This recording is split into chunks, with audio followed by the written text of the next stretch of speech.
So bago pumasok ang Summer League, ito yung mga natitirang notable free agent na hindi pinag-agawa ng mga teams nung nakaraan. At yung teams din naman na nakasecure ng kulang sa lineup nila last season na posible naman mag-iba ang transition nila sa susunod na taon.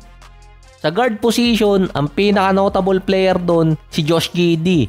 Last season, nag-average siya ng triple-double base sa standard nila bar. 14 points, 8 rebounds, 7 assists, triple-double yon kapag ni-round off. Nasa 46% sa field at 37% si Josh Giddey mula sa 3-point area.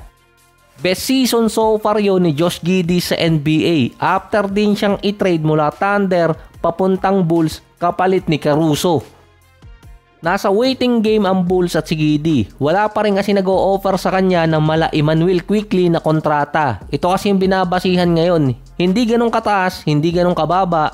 Nasa gitna lang. $175 million sa loob ng 5 taon.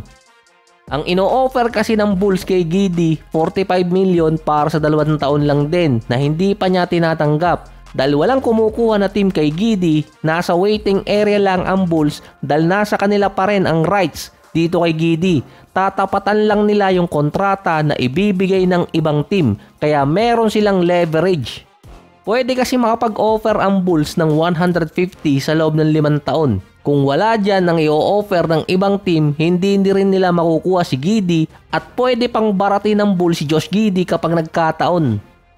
Meron naman kasing team ang nangangailangan talaga ng point guard or ito yung kulang sa lineup nila. Kaso nga lang kapag ginawa nila yon, baka maging Sacramento Bulls na yung pangalan ng team dahil nasa kanila na si DeMar at itong si Zach LaVine. Isa pa doon, kulang na rin sila sa salary cap.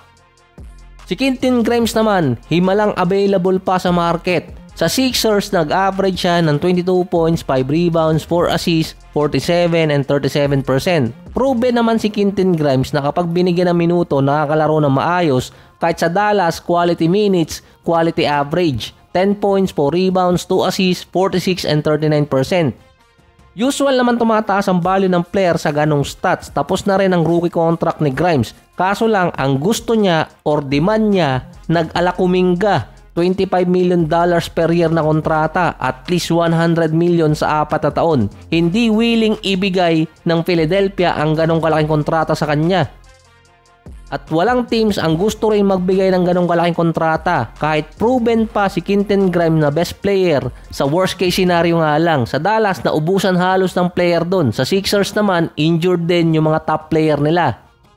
Nasa Philadelphia pa ang rights nitong si Quentin Grimes kaya tatapatan lang nila yung ibibigay ng ibang teams. Uso kasi ngayon ang baratan sa NBA. Si Russell Westbrook naman maagang nag-decline ng player option na makakapirma siya ng minimum to mid-level exception. So target ni Westbrook ay yung team na malapit sa pamilya niya sa California State. At ang isa sa mga option niya ngayon, Sacramento Kings. Mukhang iikutin niya yung buong California. May isang bakanteng spot pa kasi sa Sacramento para makapag-sign ng isang minimum contract player.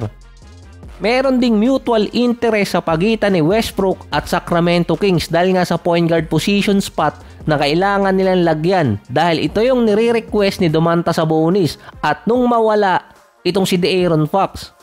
Ang point guard kasi nakuha nila si Dennis Schroeder so kailangan pa nila ng isang point guard doon. Baka sakali kung wala talaga silang makita, possible kahit si Coach Jimmy Alapag maglaro na para sa Sacramento.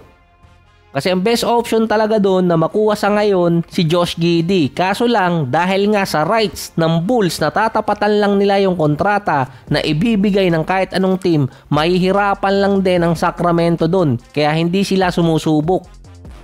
Ang notable player pa sa free agency sa guard position si Malcolm Brogdon, andun pa si Chris Paul, Gary Payton II. Meron kasing provision sa mga contract ng player na kapag ang isang team lagpas na sa first tax apron, hindi sila makakakuha ng player na meron dating kontrata na lagpas $12 million. Dahil si Chris Paul naman, target kasi ng Bucks para maging replacement ni Damian Lillard. Nag-iisip pa kung saan siya pupunta. Mukha kasi yung mga player ngayon nag-iisip na ng retirement dahil ang posibleng puntahan nitong si Chris Paul ay malapit din sa pamilya niya, either Phoenix Suns or kaya ang Clippers.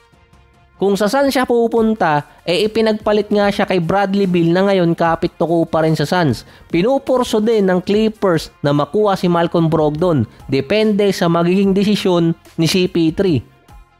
Sa forward naman, ang isa sa best available doon, si Chris Boucher. Last season sa Raptors, 10 points, 4 rebounds, 49 and 36%. Isang team na possible kumuha sa kanya or possible na mapuntahan niya San Antonio or kaya Atlanta Hawks. Dahil nasa day 4 na ng free agency, halos puno na ang mga lineup ng teams at nasa first tax April na din yung iba. Possible din na maglaro si Chris Boucher overseas. Ang isa pang possibility tinitingnan doon ay yung team na unang pinaglaruan niya at nakakuha siya ng championship, Golden State. Hanggang ngayon, sleeping beauty pa rin si Mike Dunleavy. Nagkaroon ata sila ng slumber party ni Rob Pelinka. Nauna nga lang magising si Pelinka. Wala pa kasing naisasay ni isa ang Golden State ngayon. Na dahil din sa dispute ng isa dapat sa biggest free agent na si Jonathan Kuminga na available pa rin sa forward position. Wala pa rin nag-o-offer sa kanya at sa pagitan lang din ng Golden State, iniintay lang din nila kung anong magandang offer ang maibibigay para kay Kuminga dahil nga sa malaking kontratang hinihingi niya. Oras kasi nabigyan si Kuminga ng malaking kontrata, magkakaroon din ng trade exception ng Golden State doon na magagamit nila para makapag-sign ng player. Kaso nga lang, paubos na yung mga notable player ngayon. Ito ay kapag si Kuminga ay sinign and trade ng Golden State papunta sa ibang team. Katulad ni Giddey at nitong si Grimes, meron ding rights ang Golden State kay Kuminga na tapatan ng kahit anong kontratang ibibigay ng kahit anong team. Wala din masyadong available na notable name sa forward position. Andun pa nga si Bol Bol Sana pumunta ng Memphis para kasama si Ja Morant at itong si Cole Anthony para kompleto na kayo dun at ma-censored na yung buong NBA dito sa Pilipinas. Available din si Precious Achiuwa at si Marvin Bagley. Parang maganda yun sa Memphis si Precious, Ja Morant, Cole Anthony, Bol Bol, Precious, Jabol Cole. Sa center position naman ang available player doon si Mo Wagner. Kaso injured at hindi rin naman magagamit until next year. Andun pa si Al Horford na nasa retirement phase na. Merong interest di umano sa kanya ang Lakers at ang Golden State. Puro na lang interest, kailan ba kayo magkakatuluyan?